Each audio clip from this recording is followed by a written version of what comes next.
as happens as time, when you're doing things long distance and you're having to get things to people in a timely fashion, your mind may have a little mind fart, as we say. So I sent the wrong information. But that's okay, I said.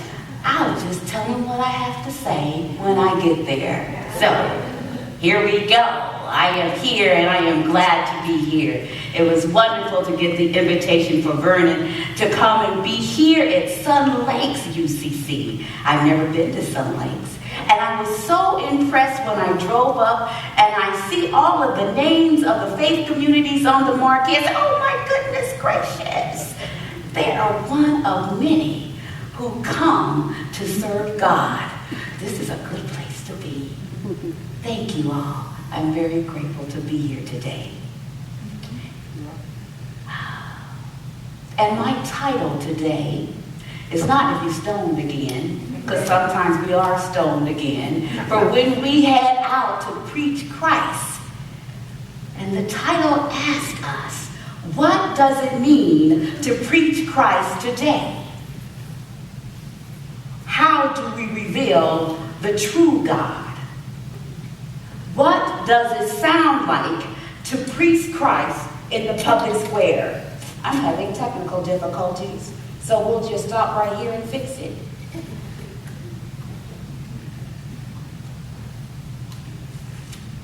And if I don't get it fixed, I have a loud mouth.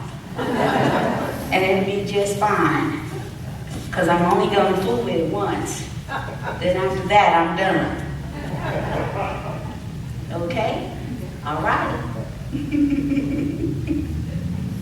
So as I was saying, before technology decided to remind me that I'm in partnership with it, but still, I am here.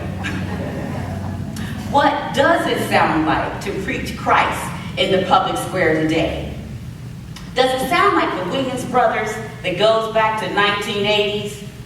I'm just a nobody trying to tell somebody about somebody who can save anybody. I'm just a nobody trying to tell somebody about somebody who can save anybody. Now, some of you may remember that because I'm looking at your head, so I know somewhere along the line you heard that along the way. But maybe if you didn't remember that one, you may have heard this African-American spiritual that goes back to 1865. Go tell it on the mountains, over the hills and everywhere. Go tell it on the mountains that Jesus Christ is born. And if you don't remember that one, of course, you had to have a time when you heard everybody saying, when we all get to heaven, what a day of rejoicing that will be. When we all see Jesus, we'll sing and shout the victory. But then again, if perhaps you weren't really acquainted with church folk until recently, then of course you would know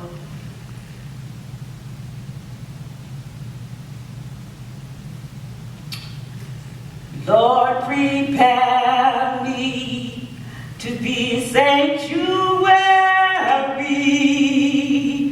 pure and holy, tried and true, and with thanksgiving I'll be a living sanctuary for you. But the UCC said, God empower me to be a witness for you, acting boldly in your name, seeking justice where there is hurting, offering hope where there is a pain. So what does it look like or sound like to preach or proclaim Christ today in the marketplace? But first, we have to truly understand what we mean by marketplace. What does the marketplace look like today? NPR, Facebook, CNN, Fox News, The Guardian, Occupy gathering groups, women's rally groups, universities and college campuses, late-night talk shows, churches and denominational groups, and faith-based films, especially the one most recently titled The Case for Christ, a real-life story of a journalist, author, and now pastor, Lee Strobel, who investigates the roots of Christianity, focusing on the resurrection of Jesus Christ. So if Jesus had not died on the cross and had not been resurrected, would you still be a follower of Jesus? Would your faith be affected? What would your belief be like then?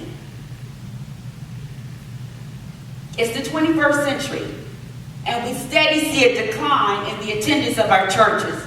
But there are open questions and debate about spirituality. What is a meaningful activity to give my life purpose? How can I feel better about myself? How do I live in the world as a person who respects others? How do I open myself up to an encounter to see that which is not seen? How do I have an experience with the divine? How do we preach, proclaim Christ today? Well, we're still trying to figure out what's the definition of marketplace. Some of the definitions include an open area or square in a town where a public market or sale is set up. Then there's the definition of the world of business and commerce. And of course, a situation or place in which values, opinions, and ideas are put forward for debate or recognition. That's what we have here in our text from Acts. It's after the jailbreak and the conversion of the jailer. Now they're on The Case for Christ tour, headed to Thessalonica to spread Christianity, a key commercial, military, and political city then, as it has been throughout history today. In Paul's day, it had about 200,000 inhabitants, with a large enough Jewish population to warrant a synagogue. The reigning Caesar in Paul's day was Claudius I. He was opposed to proselytizing by any religion. He affirmed the rights of Jews throughout the empire. However, he instituted numerous religious reforms, reviving old festivals and forms of worship to eliminate foreign influences over the Roman religious system. It was customary for Paul to go to the synagogue. He was Jewish. But the synagogue had many Gentiles attached to the synagogue. They were not Jewish converts, but worshipers. It has been said that Jewish persons sought out and appreciated the community of Gentiles attached to their community, where the Gentiles could do for them what the Jewish law prevented them from doing on the Sabbath, and that was any form of work. Paul and his entourage were kicked out of cities for bringing the new thought. Jesus was the Messiah who had been crucified and raised from the dead. Christianity was now alongside the Epicureans and the Stoics. Epicureans believed everything happened by chance. Death was the end of everything. Gods did not care about the world. Pleasure was the chief purpose in life, that which no pain. And the Stoics, they believed that everything was God. God was fiery spirit. God's spirit was in everything. The spirit in God gave humans life, and when they died, the spirit from God in them returned to God. They believed everything that happened was the will of God and must be accepted without resentment. They believed ever so often the world would burn out and start all over again on the same cycle of events. Paul is now in Athens, alone after fleeing from Berea, Greece.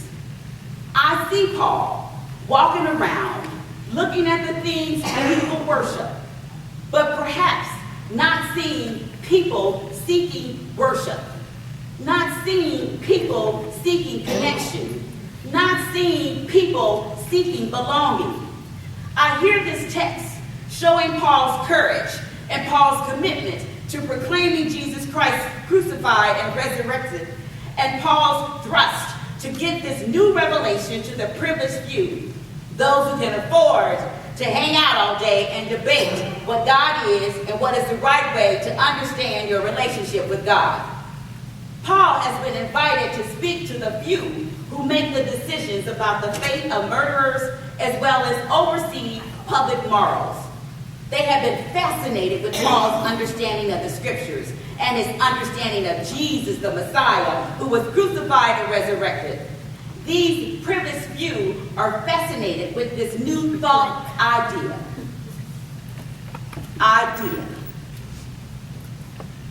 Paul uses the fact that they have a statue to an unknown God to persuade them to think the unknown God is indeed the God of heaven and earth, who has made all people and races and has fixed all people's appointed times and boundaries. Paul proclaimed what Paul understood at the time, and he understood that it was wrong to worship anything made of brick and mortar and to repent, for all the world would be judged on what they worshiped. All the stories in the Bible are a bottomless wells of meaning. Bottomless wells of meaning is a phrase that Brian McLaurin uses in his book, The Great Spiritual Migration. Our gospel reading today is the farewell discourse to the disciples. Jesus reminding us of the Paraclete who will come as a created presence of Jesus through the loving imitation of his disciples. It is a theological premise by Rene Girard that Jesus going to his death and by giving up his spirit, bringing to completion his created work, that all Jesus' created activity will be made alive in the created activity of his disciples. That's us. That's us. McLaurin says, we Christians have repeatedly adapted our message, methods, and mission to the contours of our time. What might happen if we understood that the core Christian ethos as creative, constructive, and forward-leaning, as an organizing religion challenging all institutions to learn, challenging all institutions to grow and mature toward a deepening, enduring vision of reconciliation with God, self, neighbor, enemy, and creation. So I ask repeatedly again, how do we preach Christ today? How do we reveal the true God? It's only one way to do it, by embodiment.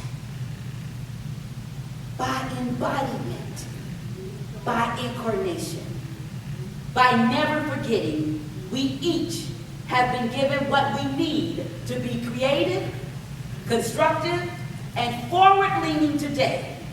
Just as Paul used what he had then, we today understand more what it means to be in covenant with God, who relinquished divinity to provide us a human form of self-emptying, and when the human return to God continues to fill us with creative, constructive, distributive justice, compassion for all races of people, understanding there is no fixed boundary that God has placed on anyone. For it is in God that we live and move and have our being.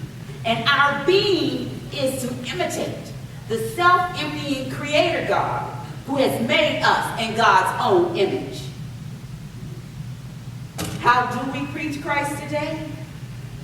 Continue to use the marketplace of today to proclaim the love of Jesus.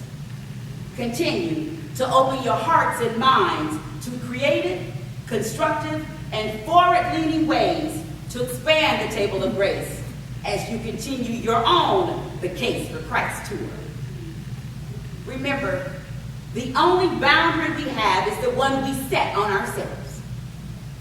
We are Easter people, continuing to rise above limitations, perceive hell. Continue to reach across the table. Continue to reach across your neighborhoods, showing that you are beloved disciples of Jesus Christ. Sure.